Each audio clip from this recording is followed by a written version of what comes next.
అతడు ఇలాగున ప్రార్థన చేయుచుండగా, అందరం కలిసి, అతడు ఇలాగున ప్రార్థన చేయుచుండగా యెహోవా అగ్ని దిగి దహన బలి పశువులను కట్టెలను రాళ్లను భూగిని దహించి కందకమందున్న నీళ్లను ఆరిపోజేసెను. దేవుడి వాక్యమును మన కొరకు దీవించును గాక. ఈ భాగంలో మనం చూస్తే ఏలియా మరి గత వారంలో బలిపీఠాన్ని బాగు చేశాడు అన్న సంగతిని మనం చూస్తూ వచ్చాం.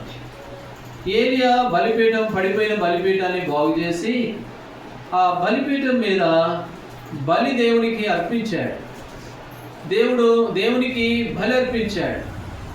దేవునికి బలి అర్పించడము, ఆ బలిలో మరి ఇక్కడ ఉన్నటువంటి ఈ భాగంలో కొన్ని వస్తువులు లేక కొన్ని విషయాలు ఇక్కడ ఉన్నాయి. ఈ బలిపీఠం మీద ఎప్పుడైతే బలి అర్పించి తాను ప్రార్థన చేస్తూ వచ్చాడో 38వ వచనంలో అతడిలాగా ప్రార్థన చేయుచుండగా యెహోవా అగ్ని దిగి దహన బలి పశువును కట్టెలను రాళ్లను బొగ్గిని దహించి కందకమందున్న నీళ్లను ఆరిపోజేసెను. ఈ వాక్యంలో 4 సంగతులు ఉన్నాయి. దేవుని యొక్క అగ్ని ఆకాశం నుండి దిగింది. దేవుడు బలిని అంగీకరించాడు. దేవుడు ఆ బలిని స్వీకరించాడు. ఆ బలిని స్వీకరించినప్పుడు అక్కడ ఏం జరిగింది అనేది మనం గమనిస్తే 4 రకాల వస్తువులు. ఈ 4 రకాల వస్తువులు ఏమైపోయినాయి అని అంటే దహించిపోయినట్లుగా మనం చూస్తాం. ఈ 4 రకాల వస్తువులు దహించినాయి. ఎప్పుడైతే దహించినాయో, అవన్నీ కాల్చివేయబడ్డాయో, అవన్నీ లయమైపోతూ వచ్చాయో, ఆ బలిని దేవుడు అంగీకరించాడు. ఇది మనం కూడా మన బలిపీఠాలను సరి చేసుకొని మన బలిని దేవునికి అర్పించాలని మనం వచ్చాం దేవుని సన్నిధికి. ఆ బలే విరిగి నలిగినటువంటి హృదయం. ఆ బలిని దేవుడు అంగీకరించాలి. అదే ఆరాధన. మనం ఆరాధించాలని, ప్రభుకి మన యొక్క బలిని అర్పించాలని ఇష్టపడి వచ్చాం. ఆ దినాల్లో భౌతికంగా వారు ఒక మంచి ఎద్దును తీసుకుని ఆ బలిపీఠం మీదే పెట్టి దహించారు. దేవుడు ఆ అగ్ని దిగొచ్చింది ఆ బలిపీఠం మీద. అలాగే ఇప్పుడు కూడా ప్రభు మన మధ్యలో ఉన్నాడు. మన బలిని అంగీకరించడం కొరకు ఆయన ఇష్టపడుతూ ఉన్నాడు. ఏమిటి బలి అని అంటే అక్కడ 4 రకాల వస్తువులు. ఏమిటి 4 రకాల వస్తువులు అని అంటే 38వ వచనంలో 1 కట్టెలు, 2వది రాళ్ళు, 3వది బుగ్గి, 4వది నీళ్లు. ఈ 4 వస్తువులు. ఏలియా కాలంలో దేవుడు ఏలియా బలిపీఠం బాగు చేసుకుని బలిపీఠం కట్టిన తర్వాత ఆ బలిపీఠం మీదకి యెహోవా అగ్ని దిగి వచ్చింది. ఈ 4టిని దహించి వేసినట్లుగా చూస్తాం. ఈ దినం కూడా మన ప్రభు మన బలిని, మన దహన బలిని, మన ఆరాధనను అంగీకరించాలి అని అంటే ఈ 4 ఏమైపోవాలంటే దహమైపోవాలి. ఈ 4 లయమైపోవాలి. ఎప్పుడైతే ఈ 4 లయమైపోతాయో అప్పుడు మన యొక్క ఆరాధనను దేవుడు అంగీకరించేవాడుగా ఉంటాడు. మొట్టమొదటి తలంపులో మనం గమనిస్తే 1 రాజుల గ్రంథం 18వ అధ్యాయం 38వ వచనంలో అతడు ఇలాగో ప్రార్థన చేయించుండగా యెహోవా అగ్ని దిగి దహన బలి పశువులను కట్టెలు అనేది మనం చూస్తాం. మన ఆరాధన ప్రభు అంగీకరించాలి అని అంటే మరి ఏలియా కాలంలో దహన బలి దగ్గర ఉన్న 4 వస్తువులు ఎలా దహించి వేయబడ్డాయో మన జీవితంలో కూడా మరి ఈ వస్తువులు దహించబడాలి. అప్పుడు మన ఆరాధన దేవుడు అంగీకరిస్తాడు. ఏమిటి ఆ వస్తువులు అంటే మొట్టమొదటి తలంపులో కట్టెలు అనేది మనం చూస్తాం. కట్టెలు అనేది ఏం చూపిస్తుంది అంటే మానవ జ్ఞానాన్ని చూపిస్తూ ఉంది. మనుషుల తెలివిని చూపిస్తూ ఉంది. ఈ యొక్క తెలివి లేక ఈ కట్టెలు ఏం చేయబడాలంటే అవి దహన బలిపీఠం మీద దహమైపోవాలి, నశించిపోవాలి. మార్కు సువార్త 7వ అధ్యాయంలో 7వ వచనంలో ఒక మాట ఉంది, చదవండి. 7వ అధ్యాయము 7వ వచనం. వారి హృదయం నాకు దూరంగా. 7 వారు మానవులు కల్పించిన పద్ధతులు దేవోపదేశమును బోధించుచు నన్ను వ్యర్థముగా ఆరాధించుదురు. ఈనాడు లోకంలో చాలా మంది మనుషులు వారికి ఉన్న జ్ఞానాన్ని ఉపయోగిస్తారు, వారికి ఉన్న తెలివిని ఉపయోగిస్తారు. అందుకనే దేవుడు అన్నాడు, వారు మానవులు కల్పించిన పద్ధతులు బోధించుతూ నన్ను వ్యర్థంగా ఆరాధిస్తూ ఉన్నాయి. కొంతమంది ఎట్లుంటారు అంటే మరి టీవీ పెట్టుకొని టీవీ ముందు కూర్చుంటే సరిపోద్ది అనుకుంటారు. అవకాశం లేకపోతే అది కూడా ఉపయోగమే, కానీ అవకాశం ఉన్నప్పుడు ప్రభు సన్నిధిని గడపడం అవసరం. కాబట్టి మానవులు కల్పించినటువంటి పద్ధతులు ఇవి మన దేవుణ్ణి మన ఆరాధన ఆయన అంగీకరించాడు. మానవ జ్ఞానంతో చేయబడితే అది దేవుడు ఏమాత్రం కూడా అంగీకరించాడు. అందుకని ఇక్కడ చూస్తాము, వారు నన్ను వ్యర్థముగా ఆరాధించుతున్నారు. ఏమిటి అని అంటే మానవులు కల్పించినటువంటి పద్ధతి. ఇంకొక మాట అంటాడు, 1 కొరింథీయులకు రాసిన పత్రిక 1:20 1 కొరింథీ 1:20 జ్ఞాని ఏమాయను, శాస్త్రి ఏమాయను, ఈ లోకపు తర్కవాది ఏమాయను, ఈ లోక జ్ఞానమును దేవుడు వెర్రితనముగా చేసి ఉన్నాడు. ఈ లోక జ్ఞానమును దేవుడు ఏం చేశాడు? వెర్రితనం చేశాడు. అది దేవునికి ఉపయోగమైనది కాదు. ఈ లోక జ్ఞానం కలిగి మన ఆరాధన ఉంటే అదేమాత్రం దేవుడు అంగీకరించాడు. అయితే ఈ లోక జ్ఞానం దేవుని దృష్టిలో ఎట్లాంటిది అని అంటే అది వెర్రితనం. అయితే దేవుని జ్ఞానం అంటే ఏమిటి? దైవ జ్ఞానం అంటే ఏమిటి? యోబు రాసిన గ్రంథం 28వ అధ్యాయం. యోబు రాసిన గ్రంథం 28వ అధ్యాయము 28వ వచనం. 28వ అధ్యాయం 28వ వచనం. మరియు యెహోవా యందలి భయభక్తులే జ్ఞానమనియు దుష్టత్వమును విడిచటియే వివేకమనియు ఆయన నరులకు సెలవిచ్చాను. ఏమిటి జ్ఞానము అంటే యెహోవా యందలి భయభక్తులే జ్ఞానం, దుష్టత్వమును విడిచిపెట్టడమే జ్ఞానం. కాబట్టి దేవుని యందు భయభక్తులు అది జ్ఞానం. కాబట్టి దేవుని యందు భయభక్తులు కలిగి ఆయన ఆరాధిస్తే ఆయన ఆ ఆరాధనను దేవుడు ఏం చేస్తాడంటే ఆయన అంగీకరించేవాడుగా. అంతేగాని మానవ జ్ఞానం చొప్పున లేక మనుషులు కల్పించిన పద్ధతులు చొప్పున ఆరాధిస్తే ఆ ఆరాధన ఎంత మాత్రం కూడా దేవునికి యోగ్యమైనది కాదు. అందుకని యోబు గ్రంథంలో అంటాడు, యెహోవా యందు భయభక్తులే జ్ఞానమునకు. కాబట్టి దేవుని యందు భయభక్తులు కలిగి ఉండడం, దేవుని యందు విధేయత కలిగి ఉండడం, దేవుని సన్నిధికి భయపడడం, అది మానవులుగా మన ఆరాధన దేవుడు అంగీకరిస్తాడు. దుష్టత్వం విడిచిపెట్టాడు.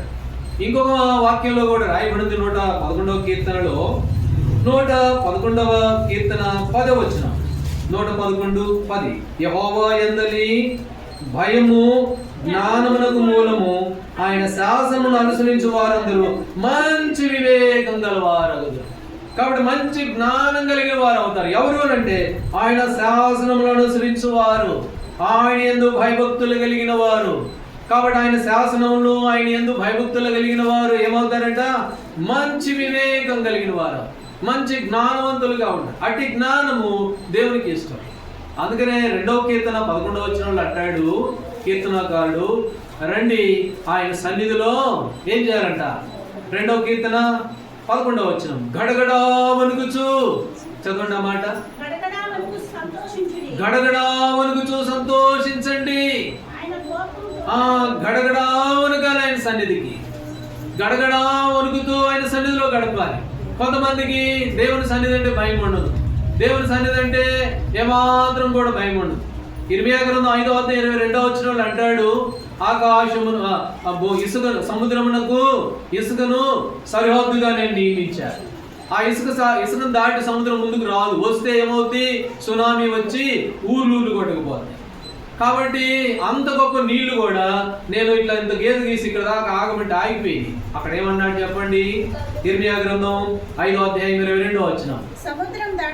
సముద్రము దాటలేకుండానట్లు దాని తరంగములు ఎంత పొర్లినను ప్రబల లేకుండానట్లు ఎంత ఘోషించినను దాటలేకుండానట్లును నిత్య నిర్ణయము చేత దానికి ఇసుకను సరిహద్దుగా నియమించిన నాకు మీరు భయపడరా వనకరా.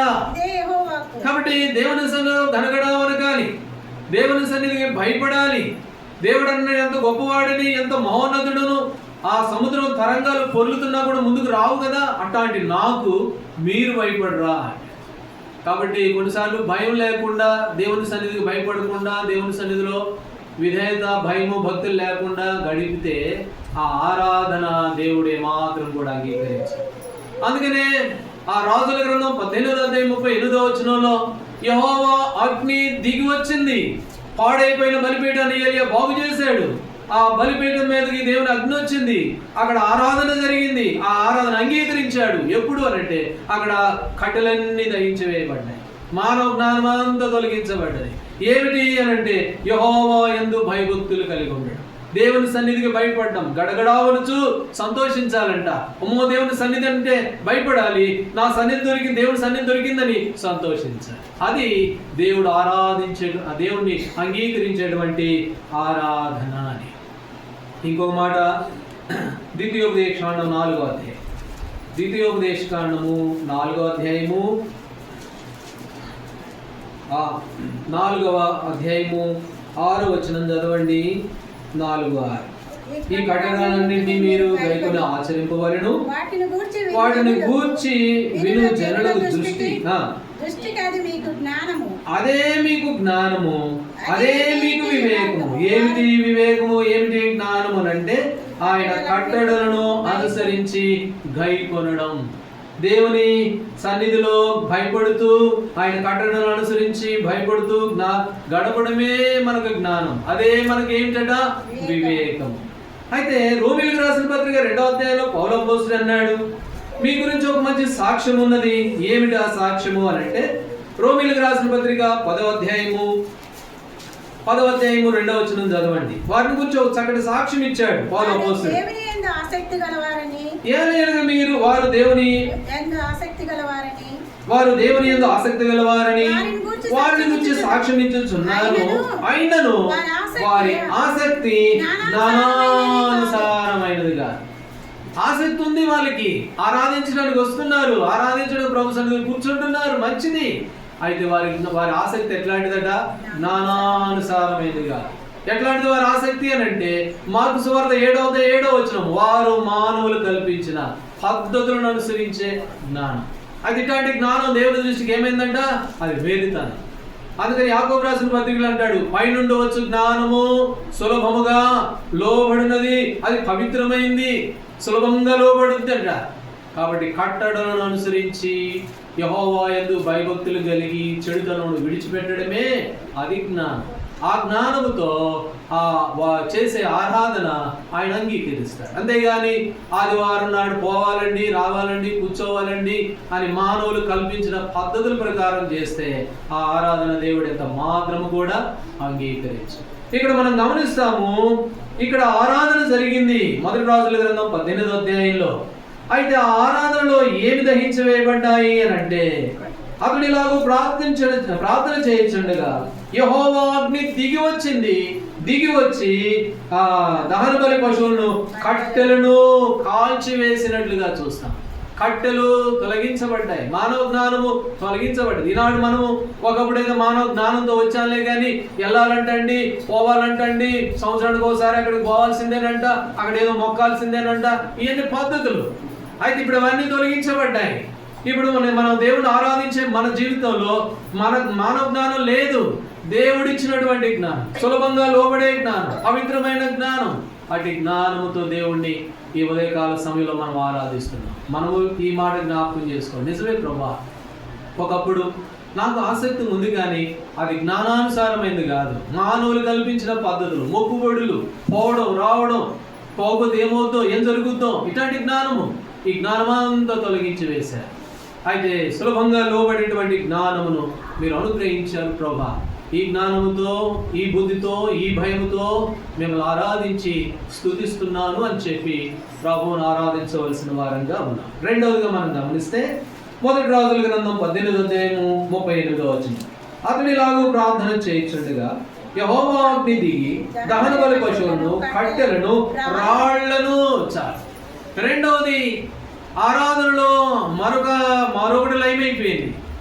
4 వస్తువులు లయమైపోయినాయి అని చెప్పాను. 1 కట్టెలు, 2వది రాళ్ళు, 3వది బుగ్గి, 4వది నీళ్లు. అయితే రెండవది ఏమిటి? కట్టెలు అనేది మానవ జ్ఞానాన్ని చూపిస్తుంది. దేవుడు ఆ మానవ జ్ఞానాన్ని విరుద్ధం చేశాడు, తీసివేశాడు, పరలోక సంబంధమైన జ్ఞానం మనకి ఇచ్చాడు. అందుకని ఇంత ఒక పాట పాడుకున్నాం, నీదు సేవకుల పునాది జ్ఞానమునకు మించిన తెలివి. నీదు సేవకుల పునాది జ్ఞానమునకు మించిన తెలివి. అందముగను కూడుకొనుచు వేడుకొనుము శరణం శరణం. జ్ఞానం అంటే ఏమిటి అని అంటే అందముగా కూడుకోవడం, అందముగా కూడుకోవడం. కాబట్టి అది చాలా జ్ఞానం. కొన్ని సంఘాల్లో చూస్తాం, కొన్ని మన సంఘాల్లో కూడా అప్పుడప్పుడు, అన్ని వారాలు కాదు, అప్పుడప్పుడు ప్రార్థన చేసుకుందాము అనుకున్నప్పుడు ఎవరు ఉండరు, ఒకరిద్దరు తప్ప. ఆమెను అనగానే చాలా మంది నిండిపోతారు. అది అందంగా కూడుకోవడం అంటే. కాబట్టి అలాగే కూడుకొని ప్రభువును ఆరాధించాలి.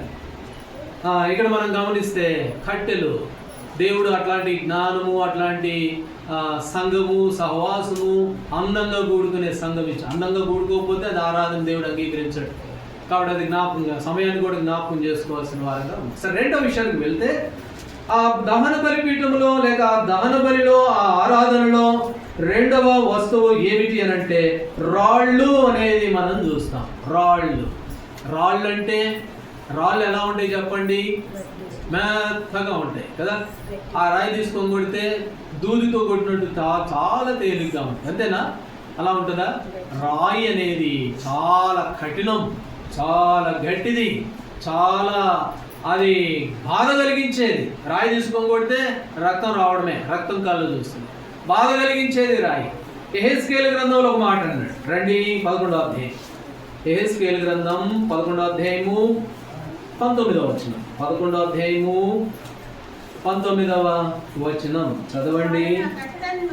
వారు నా కట్టడలను, నా విధులను అనుసరించి గైకొన్నట్లు నేను వారి శరీరములో నుండి రాతి గుండెను తీసివేసి వారికి మాంసము గుండెను ఇచ్చి ఏక మనసు కలుగు చేసి వారి యందు నూతన ఆత్మ. కాబట్టి అంతకుముందు ఏముంది అని అంటే రాతి గుండె. ఈ రాతి గుండె ఎట్లాంటిది అంటే కఠినమైంది. కాబట్టి చాలా కఠినమైన గుండె మనకున్నది ఒకప్పుడు. ఇప్పుడు ఆ దహన బలిపీఠంలో ఒకటి మానవ జ్ఞానం కట్టెలు చూపిస్తూ ఉంటే, రెండవది రాళ్ళు కనపడుతూ ఉన్నాయి. ఈ రాళ్ళు అనేవి ఎట్లాంటివట? వారి రాతి అనేది కఠినాన్ని చూపిస్తుంది, కాఠిన్యం. లేకపోతే అది చాలా మూర్ఖమైనది అని చెప్పుకోవచ్చు. అయితే దేవుడు అంటున్నాడు, వారిలో నుండి రాతి గుండెను తీసుకురా. వారి శరీరంలో రాతి గుండె ఉంది. నా దగ్గరికి రాకమునుపు వారి జీవితంలో ఏముందని రాతి గుండె ఉంది. కాబట్టి రాతి గుండె ఉంటే ఆరాధన అంగీకరించలేడు ప్రభు, అది అంగీకారం కాదు కూడా. అందుకని దేవుడు ఏం చేశాడు అని అంటే వారి శరీరములో నుండి రాతి గుండెను తీసివేసి వారికి ఏమిస్తానన్నాడు? మాంసపు గుండె, మెత్తని గుండె. ఒకప్పుడు మన జీవితంలో ఏముంది అని అంటే రాతి గుండె ఉంది, రాయి ఉంది, కఠినం ఉంది. ఇప్పుడు ఏమొచ్చింది మన జీవితంలో అంటే మరి శ్రేష్టమైన మెత్తని గుండె దేవుడు ఇచ్చాడు. ఇర్మియా గ్రంథంలో మార్చదు. ఇర్మియా గ్రంథము 5వ అధ్యాయము, ఇర్మియా గ్రంథం 5వ అధ్యాయం 3వ వచనం చదవండి. 5:3.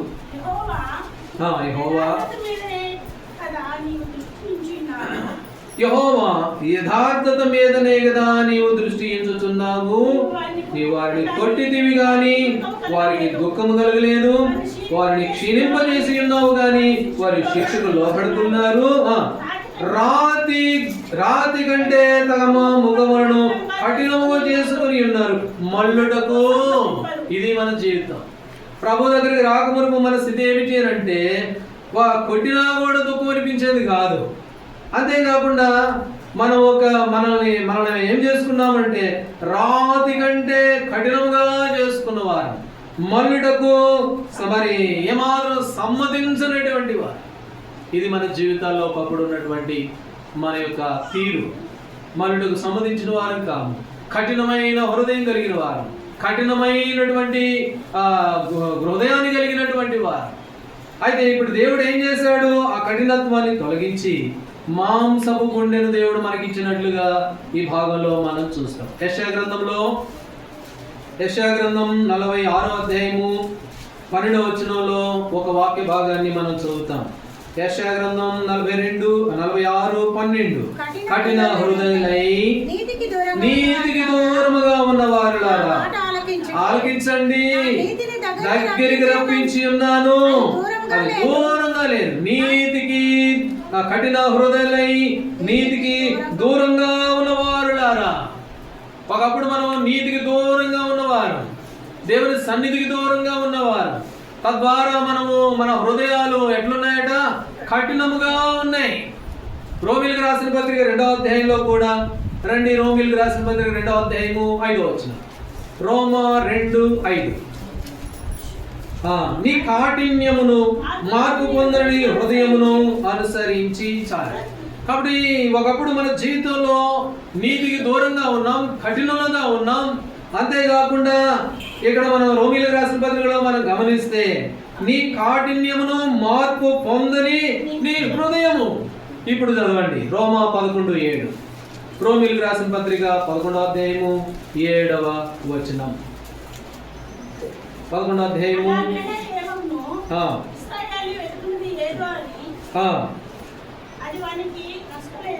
అలాగైనా ఏమగును, ఇశ్రాయేలు వెతికిన ఏదో అని వారికి దొరకలేదు, ఏర్పాటు నొందిన వారికి అది దొరికెను, తగిన వారు కఠినచిత్తులైరి.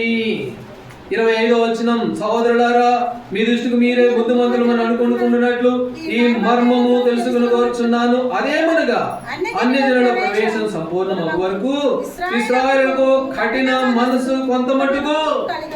పౌలు అపోస్తలుడు అంటున్నాడు, ఇది అట్లయితే ఏమందుము, వెతికిన వారికి అది దొరకలేదు. ఎవరి కొరకు? దేవుడు ఏమన్నాడు? లూకా సువార్త 4వ అధ్యాయంలో ఇశ్రాయేలు దగ్గరికే వెళ్ళాడంట. 4వ అధ్యాయం కాదు, పోయిన వారు అది జ్ఞాపకం చేశాను ఎక్కడో. దేవుడు ఇశ్రాయేలు దగ్గరికే వెళ్ళాడు.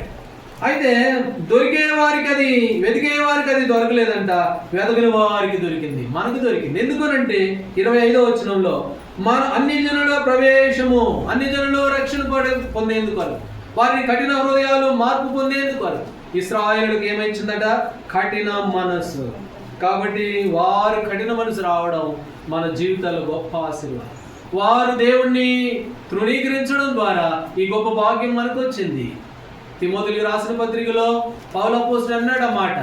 రండి, తిమోతికి రాసిన మొదటి పత్రిక 1వ అధ్యాయము, తిమోతికి రాసిన మొదటి పత్రిక 1వ అధ్యాయము 12వ వచనం. 1:12.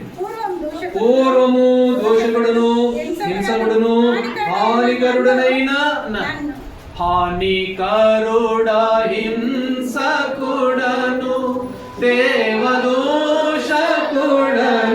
నేను, హానికరుడా హింసకుడను దేవదోషకుడను నేను, అవిశ్వాసినైన నన్ను ఆదరించినావుగా, ఎంత జాలి. పౌలు అపోస్తలుడు అన్నాడు అన్నమాట, గతంలో నా జీవితం నేను ఎట్లాంటి వాడును అంటే రాతి కంటే కఠినుడు, మాంసం హృదయం కలిగిన వాడును కాను. కాబట్టి రాతి కంటే కఠినాత్మను కలిగిన వాడు. పూర్వము హానికరుడును హింసకుడును దోషకుడును. అయితే ఇప్పుడేమైపోయాం? 1 కొరింథీయులకు రాసిన పత్రిక 3వ అధ్యాయం. 1 కొరింథీ 3వ అధ్యాయము 3వ వచనం చదవండి. అప్పటిలో మీకు బలము చాలకపోయినందున పాలతో మిమ్మల్ని పెంచితిని గాని. 2 కొరింథీ అనుకుంటాను. 2 కొరింథీ 2 కొరింథీ 3:3. 3వ అధ్యాయం 3వ వచనం. రాతి పలక మీద గాని సిరాతో గాని రాయబడక మెత్తని హృదయములు అను పలకల మీద జీవగల దేవుని ఆత్మతో ఈ పరిచర్యముగా రాయబడిన క్రీస్తు పత్రిక ఉన్నారని. కాబట్టి రాతి మీద రాయలేదు, రాతి పలకల మీద రాయలా. ఇప్పుడు ఏ పలకల మీద రాశాడు? మెత్తని హృదయము అనే పలకల మీద. ఈ సంఘము, ఈ సహవాసము, దేవుని ప్రేమ, ఈ కఠినత్వంతో తొలగించబడి మెత్తని హృదయం దేవుడికి ఇచ్చాడు, దేవుడు మనకి ఇచ్చాడు. యెహెజ్కేలు గ్రంథంలో చదువుకున్నట్టు వారి శరీరములో నుండి రాతి గుండెను తీసివేసి మెత్తని మాంసపు గుండెను వారికి నిజమే. ఒకప్పుడు మన జీవితాల్లో హానికరులం, హింసకులం, దూషకులం, కఠినమైన హృదయం కలిగిన వారు. అయితే ఇప్పుడు ఏమైపోయింది? అవన్నీ దహించివేయబడ్డాయి. మానవ జ్ఞానం తొలగిపోయింది, కట్టెలు దహించివేయబడ్డాయి. రెండోది హృదయము, కఠినం కలిగిన హృదయము, అది కూడా తొలగిపోయి ఇప్పుడు ఏమొచ్చింది? మెత్తని హృదయం, మాంసపు హృదయం. కాబట్టి ఇది ప్రభువుకి ఎంతో ఇష్టమైన ఆ బలిలో, ఆ ఆరాధనలో రెండవదిగా రాళ్ళు దహించి వేయబడినట్లుగా ఈనాడు ప్రభా మిమ్మల్ని ఆరాధించిన జీవితంలో రాయి అనే స్వభావాన్ని తొలగించి వేశారు. మరి మెత్తని మాంసపు హృదయం ఇచ్చారు. హానికరుడు, దూషణ ఇలాంటి నా జీవితమును, హృదయ కాఠిన్యం కలిగినటువంటి నా జీవితంను మార్చివేసి మెత్తని హృదయం ఇచ్చారు. ఈ మెత్తని హృదయం మీద సంఘము, సహవాసము, మీ వాక్యము, క్రీస్తు ప్రేమ, ఎన్నో విషయాలు రాశారు నా హృదయం అనే పలక మీద. అందుకే మీకు వందన స్తోత్రములు. అట్టి హృదయం కలిగి ఈ ఉదయకాల సమయంలో మేము ఆరాధిస్తున్నాను ప్రభువా అని ఆయన ఆరాధించవలసిన వారంగా మనం ఉన్నాము అని. సరే, మరొక విషయానికి వెళ్దాం. మొదటి రాజుల గ్రంథం 18వ అధ్యాయం 38వ వచనం. అతడు ఇలాగూ ప్రార్థన చేయించుండగా యెహోవా అగ్ని దిగి దహన బలి పశువుల కట్టెలను, రాళ్లను, బుగ్గిని దహించి. ఇప్పుడు మూడోది, ఈ దహన బలిలో లేక దేవుడు దిగి వచ్చిన ఈ యొక్క ఆరాధనలో, దేవుడు అంగీకరించినటువంటి ఆరాధనలో, అంటే దేవుడు అంగీకరించడం, ఆయన దిగి రావడమే అంగీకరించడం, ఆయన ఇష్టపడ్డాడు ఆ ఆరాధన. ఆ ఆరాధనలో మూడోది ఏమిటి అని అంటే బుగ్గి అనేది ఈ భాగంలో మనం చూస్తాం. బుగ్గి అంటే ఏమిటి? బుగ్ అంటే ఏమిటి? రండి, యెహెజ్కేలు గ్రంథం 27వ అధ్యాయము, యెహెజ్కేలు గ్రంథం 27వ అధ్యాయము 30వ వచనం చదవండి. 27:30. 27వ అధ్యాయం 30వ వచనం. నిన్ను గూర్చి మహాశోకమెత్తి ప్రలాపించుచు తమ తలల మీద బుగ్గి పోసుకొనుచు బూడిదలో పొర్లుచు. కాబట్టి తమ తలల మీద బుగ్గి పోసుకొనుచు, లేక బూడిద అనొచ్చు. యోబు కూడా బూడిద పోసుకున్నాడు. అయితే వారు అక్కడ కొంతమంది వారు ఏం చేస్తున్నారంటే మహాశోకం ఎత్తి, వారి జీవితంలో దుఃఖం వచ్చింది, వారి జీవితంలో బాధ వచ్చింది. అప్పుడు వారి తలల మీద ఏం పోసుకున్నారు? బుగ్గి పోసుకున్నారు. కాబట్టి బుగ్గి లేక బూడిద అనేది ఏం చూపిస్తుందంటే మహాశోకమును చూపిస్తూ ఉంది, లేక మహా దుఃఖాన్ని చూపిస్తూ ఉంది. ఈ దుఃఖము, ఈ యొక్క శోకము, లేక ఈ బుగ్గి, ఇవన్నీ కూడా ఆ దహన బలిలో ఏమైపోయినాయి? లయమైపోతూ వచ్చింది. మొదటి రాజుల గ్రంథంలో ఆ మాట మనం చూస్తాం. 13వ అధ్యాయం, రాజుల మొదటి గ్రంథం 13వ అధ్యాయము 3వ వచనం. 13:3. ఈ బలిపీఠము బద్దలైపోయి దాని మీదనున్న బుగ్గి ఒలికిపోవడయే యెహోవా ఇచ్చు సూచనని చెప్పు. కాబట్టి ఈ ఆరాధన అంగీకరించడం, లేక ఈ దహన బలిని ఆయన అంగీకరించడం ఏమిటి అంటే ఈ బలిపీఠం బద్దలైపోయి దాని మీదనున్న బుగ్గి ఒలికిపోవడమే, లేక తొలగించబడమే, లేక లయమైపోవడమే, దహించి వేయబడ్డమే ఆయనకి ఇష్టమైనది, లేక ఆయన అంగీకరించినది. కాబట్టి ఇప్పుడు బుగ్గి ఏమైపోయింది అని అంటే ఒలికిపోయింది. బుగ్గి అనేది ఏం చూపిస్తుందంటే చింతను చూపిస్తుంది, లేక దుఃఖాన్ని చూపిస్తూ ఉంది. ఆ దినాల్లో వారికి దుఃఖం వస్తే, శోకం వస్తే, బాధ వస్తే వారి తలల మీద ఏం పోసుకునేవాళ్ళు? బుగ్గిని పోసుకునే. ఇప్పుడు ఈ బుగ్గంతా కూడా ఏమైపోయింది అని అంటే అదంతా తొలగించబడ్డది, లేక ఒలికిపోయింది. అపోస్తుల కార్యంలో ఆ బుగ్గి ఒలికిపోవడం, లేక శోకం తొలగించబడడం అంటే ఏంటని అంటే అపోస్తుల కార్యంలో ఆయన శిష్యులు 16వ అధ్యాయంలో యేసు ప్రభు వారి శిష్యులు వారు లేచారు. వారి లేచి మధ్యరాత్రిలో లేచి ఏం చేస్తున్నారు? రండి, 16వ అధ్యాయము అపోస్తుల కార్యములు 26వ వచనం. అప్పుడు అకస్మాత్తుగా మహాభూకంపము కలిగిను, చెరసాల పునాదులు అదిరెను, వెంటనే తలుపులన్నీ తెరుచుకొనెను, అందరి బంధకములు ఊడెను. బంధకాలు ఉన్నాయి వారి జీవితాల్లో. వేదన ఉంది, దుఃఖం ఉంది, బాధ ఉంది, నొప్పులతో అల్లాడుతున్నారు. అయితే వెంటనే వారి బంధకాలన్నీ ఏమైపోయినాయట? ఊడిపోయినాయి. వారి చింత అంతా తొలగిపోయింది. వారికి ఉన్న వేదన అంతా ఒలికిపోయింది. కాబట్టి బుగ్గి అనేది ఏం చూపిస్తుంటే దుఃఖాన్ని చూపిస్తూ ఉంటే, ఒకప్పుడు మన జీవితంలో ఇటు దుఃఖాన్ని కలిగిన వారమే, లేక ఇటు భయాన్ని కలిగిన వారమే. ఆ మాట ఉంది కదా ఎఫెసీయులకు రాసిన పత్రికలు లేక హెబ్రీయులకు రాసిన పత్రికలు, మరణ భయము చేత దాస్యమునకు లోబడిన వారు. మరణ భయము లేక దుఃఖము, చింత, వేదన. అయితే ఇప్పుడు అవన్నీ ఏం చేయబడ్డాయి? ఆ దహన బలిపీఠంలో దహించి వేయబడినట్లు మన జీవితాల్లో మన బంధకాలన్నీ కూడా ఏమైపోయినట్టే? తొలగించబడ్డాయి. వాటంతటవే ఊడిపోయినాయి. యోబు రాసిన గ్రంథం 3వ అధ్యాయం. యోబు రాసిన గ్రంథం 3వ అధ్యాయము 20వ వచనం. దుర్దశలో ఉన్న వారికి వెలిగియబడుట ఎలా, దుఃఖాక్రాంతులైన వారికి జీవమీయబడుట ఎలా. భక్తుడు అంటున్నాడు, దుర్దశలో ఉన్న వారికి వెలిగివ్వడం ఏంటి? అంతేగా దుఃఖాక్రాంతులైన వారికి ఏమిచ్చారు? జీవం ఇచ్చారు మీరు. కాబట్టి నిజమే, ఒకప్పుడు మన జీవితంలో దుఃఖాక్రాంతులం, బుగ్గి తల మీద ఉన్నటువంటి వారు, లేక వేదన పొందినటువంటి వారు, అనేకమైనటువంటి చింత కలిగిన వారు. అయితే ఇప్పుడు భక్తుడు అంటున్నాడు, దుర్దశలో ఉన్న వారికి వెలిగిపడడం ఎలా, అలాగే దుఃఖాక్రాంతులైన వారికి జీవం వేయబడడం ఎలా? వారి బంధకాలను ఊడిపోయినవే. అదొక ప్రశ్న యోబు భక్తుడు. నిజమే, ఇది మన జీవితంలో కూడా మనం పొందిన ఆశీర్వాదం. ఒకప్పుడు దుఃఖంలో ఉన్నాం, చీకటిలో ఉన్నాం. అట్లాంటి మన జీవితాల్లో బంధకాలన్నీ తొలగించబడి జీవంలోనికి తీసుకొని రాబడ్డాం. ఆయన ఆరాధించే ప్రజలుగా మనం చేయబడ్డాము.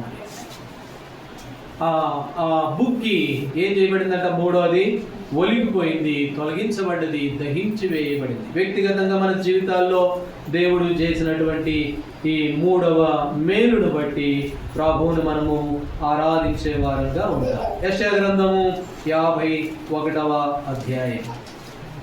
యెషయా గ్రంథం 51వ అధ్యాయము 11వ వచనం చదవండి. 51:11.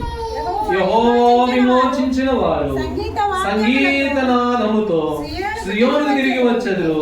నిత్య సంతోషము వారి తలల మీద ఉండును. వారు సంతోషానందము గలవారగుదురు. దుఃఖమును నిట్టూర్పును ఎగిరిపోయిను, తొలగిపోయిను. దుఃఖము నిట్టూర్పు తొలగిపోయింది. నిజమే, ఎంత గొప్ప సంతోషం. ఈనాడు ఒకప్పుడు మన తల మీద ఏముందంటే బుగ్గి ఉంది, చింత ఉంది, వేదన ఉంది. ఇప్పుడు చింత, దుఃఖము ఏమైపోయింది? తొలగిపోయి వారి తలల మీద ఏముందంట? సంతోషానందము గలవారి. ఇటు సంతోషము దేవుడు మనకి ఇచ్చాడు. అందుకనే ప్రభా, నీవు మీ ఆరాధించగలుగుటకై నన్ను సిద్ధపరిచావు. ఎంత గొప్ప సంతోషం, ఎంత ఆనందం. చింత పోయిందిగా, దుఃఖం పోయిందిగా, మానవ జ్ఞానం పోయిందిగా. అంతేకాకుండా ఇంకా ఏమిటి? రాళ్ళు, కఠినమైన హృదయం తొలగిపోయింది. సంతోష ఆనందం గలవారే ఆయన సన్నిధికి వస్తారు. యెషయా గ్రంథం 51లో మాట చదువుకున్నాం. వారి తల మీద ఉందని ఏముందంట? నిత్యానందం. ఈ నిత్యానందం మన తల మీదకి రావడం కొరకు యేసు ప్రభువు వారు ఏం చేశాడో తెలుసా? రండి, మత్తయి సువార్త 26వ అధ్యాయం. మత్తయి సువార్త 26వ అధ్యాయము 37వ వచనం. 26:37 చదవండి ఆ మాట. పేతురును జబదయి కుమారుడు వెంట పెట్టుకుని పోయి దుఃఖపడుటకును చింతాక్రాంతుడకుటకును, మన మీదున్న దుఃఖము, మన మీదున్న బుగ్గి లేక చింత తొలగించడం కొరకై యేసు ప్రభువారు దేవాది దేవుడు ఏం చేశాడు?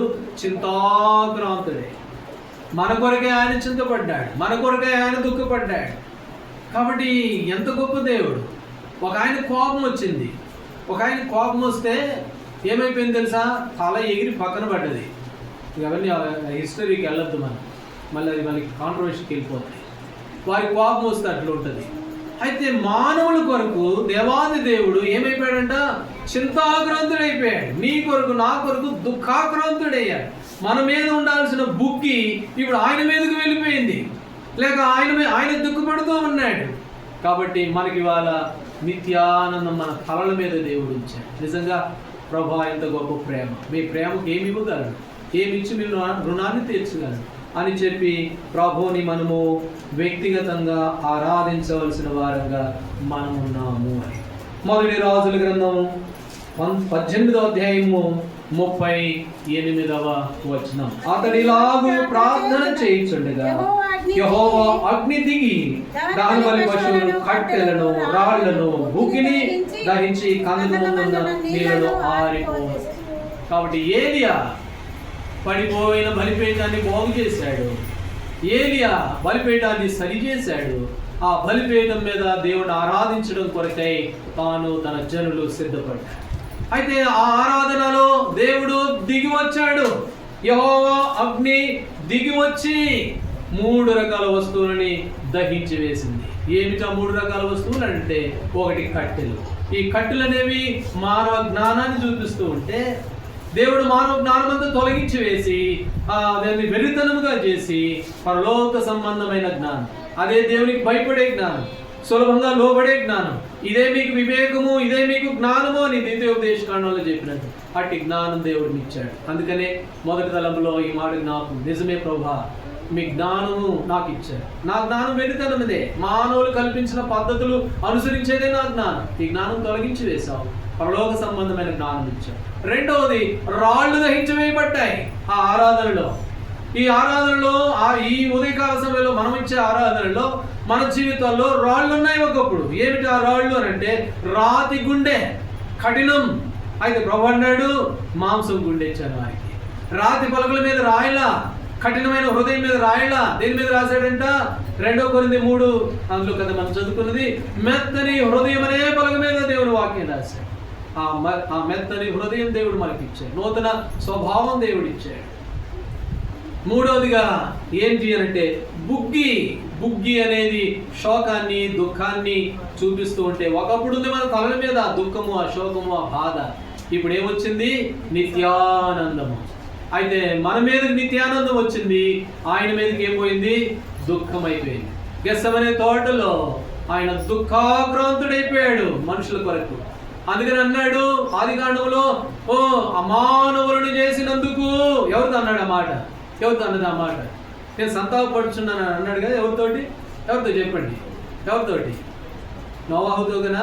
నోవాహుతోట, మానవుని చేసినందుకు నేను హృదయంలో నొచ్చుకున్నాను, సంతాపపడి ఉన్నాను. ఇందులో ఆ మాట చదవండి. ఆదికాండం, నోవాహుతో కాదు కదా, ఆదికాండము వ్యక్తిగతంగానే అన్నాడు. ఆదికాండం 6వ అధ్యాయంలో 6వ వచనం, తాను భూమి మీద నరులను చేసినందుకు యెహోవా సంతాపము నుండి హృదయంలో నొచ్చుకొనిను. కాబట్టి దుఃఖపడ్డాడు ఆయన. నిజమే, ఒకప్పుడు ఆయన దుఃఖానికి కారకులము, హానికరులము, హింసకులము, దుష్టులు. ప్రభు మన బంధకాలన్నింటినీ తొలగించి వేశాడు. అదే మనం ప్రభుని ఆరాధించేటువంటి 4వ విషయాన్ని చెప్పి మనం ముగిస్తాం. ఆ తర్వాత మనం ప్రభుని ఆరాధించే వారంటాం. మొదటి రాజుల గ్రంథము 18:39-38. అతడిలాగా ప్రార్థన చేయించుండగా యెహోవా అగ్ని దిగి దహన బలి పశువులను, కట్టెలను, రాళ్లను, బుగ్గిని దహించి కందకమందున్న నీళ్లను ఆరిపోజేసెను. ఇప్పుడు 4వది ఏమిటి అంటే, నీళ్లు అనేది చూస్తాం.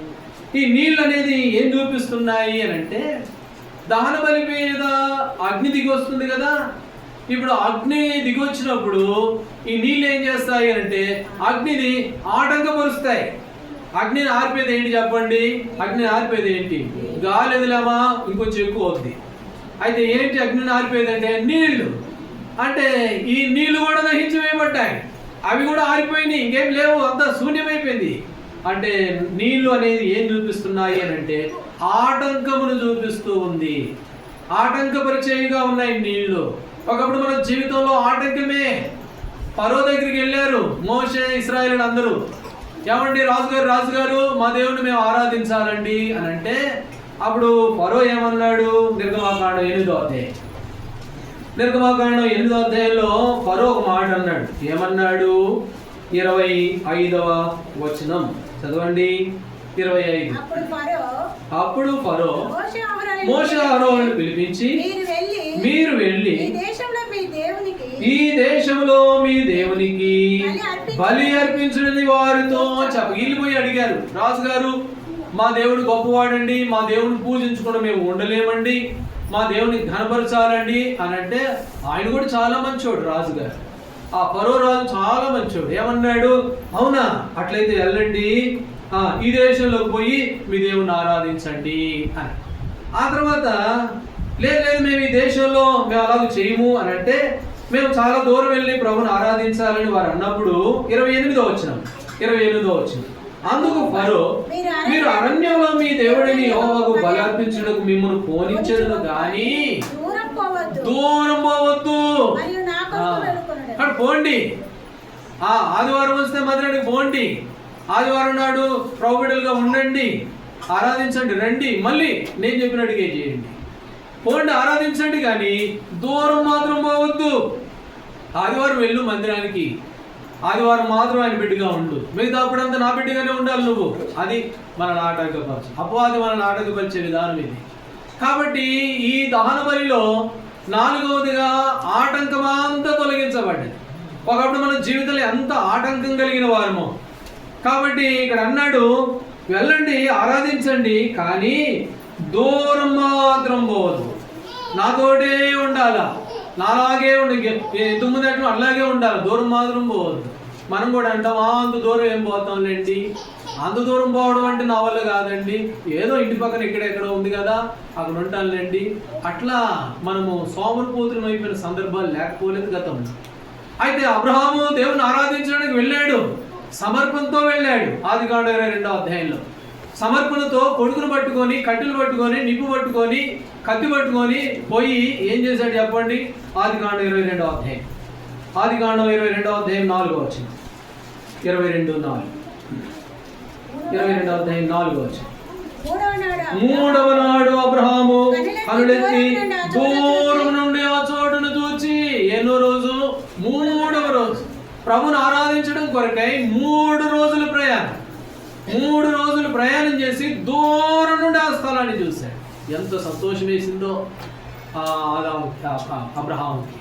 కాబట్టి ఇక్కడ ఫరో ఏమంటున్నాడు? ఫరో అపవాదికి సాదృశ్యము. ఈ ఫరో ఏమంటాడు తెలుసా? దూరం పోవద్దు. సరే నువ్వు అంతగా అంటున్నావు కాబట్టి పోతే పోగాని, ఆయన నాకు తెలుసు, ఆయన గురించి, ఆ పాస్టర్, మీ పాస్టర్ నాకు బాగానే తెలుసు, మీ పాస్టర్ చక్కగా పోగానే ఫ్యాన్లు వేస్తాడు, ఒకవేళ ఫ్యాన్ చెడిపోయింటే బాగు చేయించి కూడా వేస్తాడు, అయితే ఆడికి పోయి చక్కగా నిద్రపో, దూరం పోవద్దు, నువ్వు పోతే పోగాని నా బిడ్డలాగే ఉండు, నా బిడ్డలాగే ప్రవర్తించు. అది మన జీవితంలో ఆటంకము అని. కాబట్టి ఈ ఆటంకములు అన్నీ కూడా ఏం చేయబడ్డాయి ఇప్పుడు అంటే? తొలగించబడ్డాయి, దహించి వేయబడ్డాయి. అట్టి ఆరాధన ఆయనకి ఇష్టం, ఆ ఆరాధన ఆయన అంగీకరిస్తాడు. కాబట్టి అబ్రహాం ఏం చేస్తున్నాడంటే దూరం నుండి వెళ్ళాడు, దూరాన్ని కూడా లెక్క చేయని వాడు. ప్రభు అట్టి ఆరాధన ఆయన ఇష్టపడతాడు. యెషయా గ్రంథంలో ఒక మాట చదువుతాం రండి. యెషయా గ్రంథం 5వ అధ్యాయము 26వ వచనం. యెషయా గ్రంథం 5:26 చదవండి. 5వ అధ్యాయం 26వ వచనం. ఆయన దూరముగానున్న జనులను పిలుచుటకు ధ్వజమునెత్తును, భూమి ఆంతము నుండి వారిని రప్పించుటకు ఏలబట్టును. దేవుడు ఏం చేస్తున్నాడు? దూరం నుండి తన ప్రజలను ఏలబట్టి పిలుస్తూ ఉన్నాడు. వారు వస్తే ఎంత సంతోషిస్తాడు ఆయన, ఆయన ఎంత ఆనందిస్తాడు ఆయన. కాబట్టి ఈ నీళ్లు అనేవి 4వదిగా ఏం చూపిస్తున్నాయంటే ఆటంకపరిచేవి. ఇవి మనల్ని ఆటంకపరిచేవి. ఫరో అన్నాడు, ఆటంకపరిచాడు తన ప్రజలను. పోతే పోగానే దూరం పోవద్దు, ఇక్కడే ఉండు, ఈ దేశంలోనే ఉండు, అంత దూరం ఎందుకులే, ఎంత దూరం ఎందుకులే. ఎప్పుడైతే దూరం పోతామో అప్పుడు ఏం చేయబడతామో? ఆశీర్వదించబడతాం. ఎట్లా చెప్పండి? అందుకు ఉదాహరణ ఏంటి? దూరం పోతే ఆశీర్వదించబడతాం కదా, అందుకు ఉదాహరణ ఏంటి? దేవుడు చెప్పాడు మా పేతురుతో, ఏమన్నాడు? లూకాసు వార్త 5వ అధ్యాయంలో, నీ ధోనిను లోతుకు తీసుకొని పో, ఒడ్డొడ్డునే ఉంటే అక్కడెక్కడే ఉంటే ఏమొస్తాయి నీకు చేపలు, అప్పుడు లోతుకు తీసుకొని పో, దీవెన చూస్తావు, ఆశీర్వాదాన్ని చూస్తావు. అబ్రహాము దూరం నుండి ఆ పర్వతమును చూసి ఎంతో సంతోషించిన వ్యక్తిగా చూసి. యెషయా గ్రంథం 59వ అధ్యాయం, యెషయా గ్రంథం 59వ అధ్యాయం, యెషయా గ్రంథం 59:14, 59వ అధ్యాయం 14 వచ్చింది చదవండి. న్యాయమునకు ఆటంకము కలుగుచున్నది, నీతి దూరమున నిలుచుచున్నది, సత్యము సంత వీధిలో. న్యాయమునకు ఏం కలుగుతుందట? ఆటంకము కలుగుతుంది. మొట్టమొదటి పాడే ఆ పాట, మొట్టమొదటి పాట ఏం పాట? ఆటంకము తీసివేయు నామా మీది, ఆటంకము తీసివేయు నామా మీది, యేసు పరిశుద్ధ నామమునకు ఎప్పుడు అధిక స్తోత్రం. నాడు ఆటంకము నీతికి ఏం కలుగుతూ ఉందట? ఆటంకము కలుగుతూ ఉంది. కాబట్టి సత్యము సంత వీధుల్లో పడి ఉంది. కాబట్టి ఈ నీళ్లు ఈ యొక్క ఆటంకాన్ని చూపిస్తూ ఉంటే ఇవన్నీ కూడా మన జీవితంలో నేటి దినాన తొలగించబడ్డాయి. ఆ దహన బలిపీఠంలో అవన్నీ ఆరిపోయినట్లుగా దేవుడు మన జీవితంలో అవన్నీ తొలగించి ఆయనకి ఇష్టమైన బలి అర్పించే వ్యక్తులుగా, ఆయనకి ఆ యోగ్యమైనటువంటి బలి అర్పించే ప్రజలుగా దేవుడు మనల్ని తీర్చాడు. ఇది మన జీవితంలో గొప్ప కృతజ్ఞత కలిగి, నిజమే ప్రభా, ఒకప్పుడు నా జీవితంలో మానవ జ్ఞానం ఉంది, ఆ కట్టెలు ఉన్నాయి, ఈ కట్టెలే మానవులు కల్పించిన పద్ధతులు. ఏదో ఆదివారం పోవాలంట, మళ్ళీ రావాలంట, మళ్ళీ ఆదివారం వస్తే మళ్ళీ పోవాలంటే ఇది ఒక పద్ధతి. ఈ జ్ఞానమంతా తీసివేశారు, ఈ జ్ఞానమంతా తొలగించి వేశారు. పరలోకం నుండి ఇచ్చిన జ్ఞానం, అదే జ్ఞానము దేవునికి భయపడే జ్ఞానం, దేవుని సన్నిధి అంటే గడగడా వరకే జ్ఞానం. అట్టి జ్ఞానం దేవుడు మనకి ఇచ్చాడు. ఒకటి. రెండవది, నా హృదయంలో రాళ్ళు ఉన్నాయి. ఈ రాళ్ళు కఠినత్వాన్ని చూపిస్తూ ఉంటే, కఠిన హృదయుడు, హానికరుడు, హింసకుడు, దూషకుడు ఒకప్పుడు నేను. అయితే ఇప్పుడు మెత్తని హృదయము కలిగినటువంటి వ్యక్తిగా నీవు మార్చావు. మూడోది, నా తల మీద బుగ్గుంది, ఈ బుగ్గి చింత, వేదన, దుఃఖాన్ని చూపిస్తూ ఉంటే ఈ దుఃఖం తొలగించి వేసావు ప్రభా. నా దుఃఖం అంతా తొలగించి మీరు దుఃఖపడ్డారు నా కొరకే. నా బంధకాలు ఊడిపోయినాయి. పౌలపోస్తులు, శేలుడు, వారికి దుఃఖం ఉంది, బాధ ఉంది, బంధకాలు ఉన్నాయి, అవన్నీ ఊడిపోయినాయి, వాటంతట అవే తొలగించి వేసాం. నాలుగోదిగా, నీళ్లున్నాయి నా జీవితంలో. ఈ నీళ్లు నన్ను ఆటంకపరిచేవి, మీ సన్నిధికి దూరంగా వెళ్లకుండా నన్ను ఆటంకపరిచేవి నీళ్ళు. ఇవన్నీ కూడా ఇప్పుడు ఏం చేయబడ్డాయి అనంటే తొలగించబడ్డాయి. అందుకనే అపోస్తుల కార్యములు 17వ అధ్యాయంలో ఒక మాట, ఆ మాట చదువుకుని మనం ప్రభువును ఆరాధిస్తాం. రండి, అపోస్తుల కార్యములు 17వ అధ్యాయము 26, 27 కలిసిపోయి ఉన్నాయి. ఆ 27లో చివరి భాగం, 27లో చివరి భాగం, ఆయన మనలో ఎవరికి దూరంగా ఉండువాడు కాడు. మనమే దూరం ఆయన. అంత దూరం ఏం పోతాంలే, అంత దూరం ఏం పోతాంలే.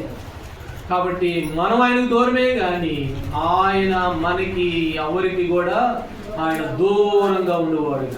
ఒక సిస్టర్ మాట్లాడుతూ వచ్చింది. ఓ సిస్టర్ మాట్లాడుతూ అంటే ఆ సిస్టర్తో నేను అన్నాను, అమ్మ సహవాసానికి వెళ్ళు, దేవుని మందిరం, దేవుని సన్నిధికి వెళ్ళు అంటే, అన్న సహవాసం దూరము, మేము వెళ్ళలేము. అవునా, సరే అంత దూరం వెళ్ళలేవా?